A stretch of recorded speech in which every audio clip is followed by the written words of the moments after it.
باللہ من الشیطان الرجیم بسم اللہ الرحمن الرحیم قال اللہ تعالی وعد اللہ المؤمنین والمؤمنات جنات تجری من تحتها الانہار خالدین فیہا مساکن طیبۃ فی جنات عدن ورضوان من اللہ اکبر ذالک هو الفوز العظیم۔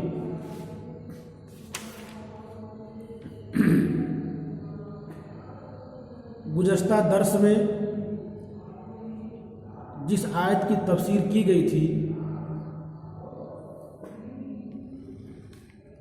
اس میں اللہ تبارک تعالیٰ نے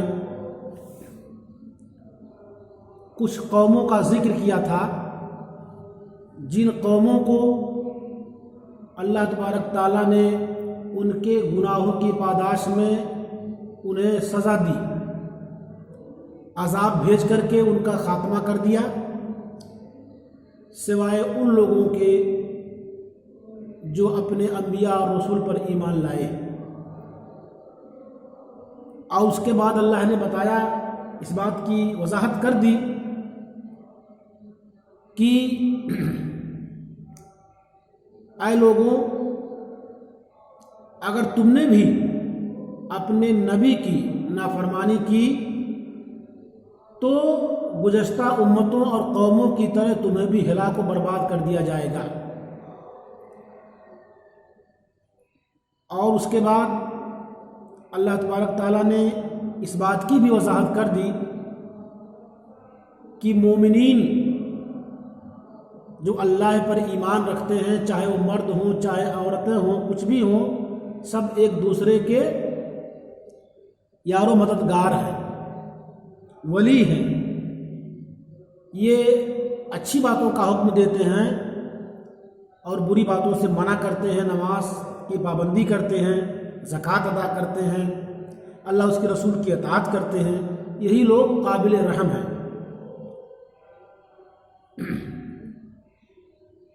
اور آج کے اس درس میں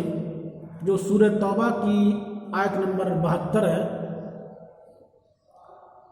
جس میں اللہ تبارک تعالیٰ نے خبردار کیا ہے اور وعدہ کیا ہے، وعد اللہ المؤمنین والمؤمنات، اللہ نے مومن مرد اور مومنہ عورتوں سے وعدہ کیا ہے۔ کس چیز کا وعدہ کیا ہے؟ جنات، جنتوں کا، باغات کا، وہ جنتیں جس کے نیچے نہریں جاری ہوں گی، وہ باغ جس کے نیچے، جس کے اندر نہریں جاری ہیں، خالدین فیہا، اور اس کے اندر وہ ہمیشہ ہمیش رہیں گے، وہ مساکن طیبہ، اور اچھی اور بہترین مسکن، یعنی ان کی جہاں پہ وہ رہیں گے، وہ جو گھر ہوگا، وہ جو مکان ہوگا، وہ جو بلڈنگ ہوگی، بہت بہترین ہوگی۔ جیسے کہ مفسرین نے اس آیت کی تفسیر میں یہ لکھا ہے کہ جنت کی جو حویلیاں اور بلڈنگیں ہیں، جو مسکن ہے، وہ من پسند اور بہترین ہے، بہت اچھی ہے، جس کے اندر جنتی لوگ رہیں گے اور اس سے کبھی نکالے نہیں جائیں گے۔ فی جنات عدن، جس کے اندر ہمیشہ ہمیشہ رہیں گے، وہ باغات، وہ جنت، وہ بہترین قرار ہے اور ٹھہرنے کی جگہ ہے اور اچھی بلڈنگ ہے۔ جیسے کہ اللہ کے رسول صلی اللہ علیہ وسلم کی حدیث ہے، جنت کے بلڈنگ کے بارے میں آپ نے فرمایا، جس کے حدیث جس کے راوی ابو ہریرہ رضی اللہ تعالی عنہ ہے، کہتے ہیں کہ یا رسول اللہ حدثنا عن الجنت وما بناؤها، جنت اور اس کی بلڈنگ کے بارے میں، اس کے مکان کے بارے میں ہمیں بتائیے،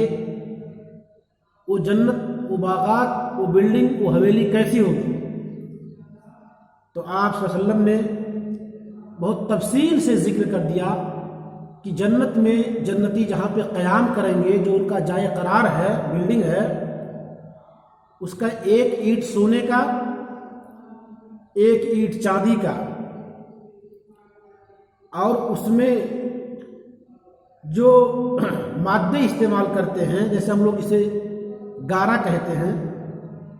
وہ مسک کا ہوگا، اور اس کی کنکریاں موتی اور یاقوت کی ہوں گی، اور اس کی مٹی زعفران کی ہوگی۔ جو اس کے اندر ایک بار داخل ہوگا وہ کبھی نکلے گا نہیں، اور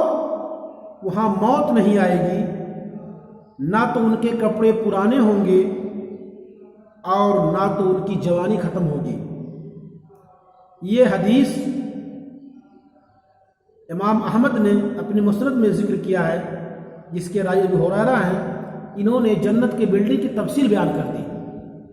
کہ ایک اینٹ سونے کا، ایک اینٹ چاندی کا، اس کے جو گارے ہیں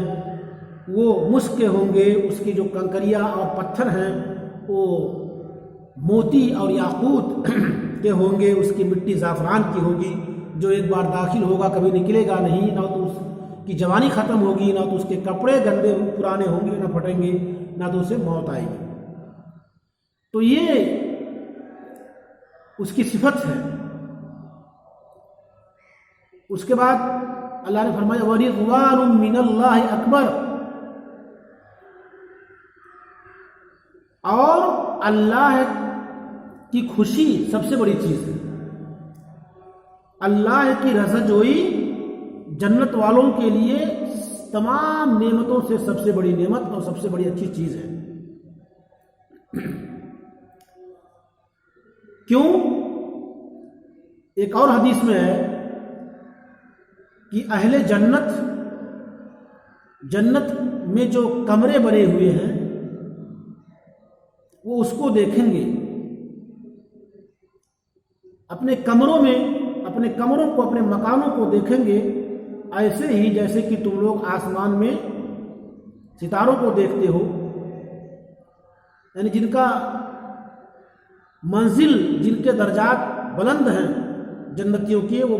جنت میں ایسے ہی رہیں گے۔ اور اللہ کے رسول صلی اللہ علیہ وسلم نے یہ ہمیں سکھلایا ہے کہ اگر تم بھی اس جگہ پہنچنا چاہتے ہو، اور اس جگہ پہ جو عرش کے پاس ہے، جس کو وسیلہ کہا جاتا ہے، جو رسول اللہ صلی اللہ علیہ وسلم کا مسکن ہے، جنت کے اندر ٹھہرنے کی جگہ ہے، تو اگر تم یہ چاہتے ہو تو تم جب مؤذن اذان دے اور اذان کو سنو تو وہ کہو جو وہ کہہ رہا ہے، یعنی اس کے اذان کو دہراؤ، اس کے بعد پھر میرے اوپر درود بھیجو، کیونکہ من صلی علیہ واحدہ صلی اللہ علیہ عشرہ۔ اس کے بعد مجھ پر درود بھیجو، کیونکہ اگر تم میرے اوپر ایک بار درود بھیجو گے تو میں اللہ تبارک تعالیٰ تمہارے اوپر 10 بار رحمت بھیجے گا۔ اس کے بعد پھر اللہ تبارک تعالیٰ سے سوال کرو وسیلے کا، کیونکہ یہ جنت میں سب سے اونچا درجہ ہے، اور اللہ سے امید کرو کہ ہم بھی اسی میں سے ہو جائیں، کیونکہ جو وسیلے کا سوال کرے گا میرے تعلق سے تو قیامت کے دن میرے لیے اس کی شفاعت حلال ہو جائے گی، یعنی جائز ہو جائے گی۔ کہنے کا مطلب اس حدیث کا مفہوم یہ ہے کہ اللہ کے ہاں جنت کے اندر جو بہت سارے مکانات اور اچھی اچھی جگہیں ہیں، اسی میں سے ایک جگہ ہے جسے وسیلہ کہتے ہیں، جو عرش کے قریب ہے، اللہ کے رسول کا مسکن ہے۔ تو جب تم درود پڑھو گے، درود بھیجو گے، تو میں تمہارے لیے اس دن سفارش کروں گا۔ جب تمام لوگ پریشان ہوں گے تو میں اس دن تمہارے لیے سفارش کروں گا۔ اسی لیے ہمیں اور آپ کو چاہیے کہ ہم بھی اذان کے بعد مؤذن کے وہ کلمات دہراتے رہیں، اور اس کے بعد جب وہ جو الفاظ ہم کو سکھائے گئے ہیں اس کو سکھاتے رہیں، اس کو پڑھتے رہیں، اور اس لیے جب اس دعا کو ہم پڑھتے ہیں تو دعا میں وسیلے کا بھی ذکر ہے، جیسا کہ ہم لوگ پڑھتے ہیں اللہم رب ہذہ الدعوۃ التامہ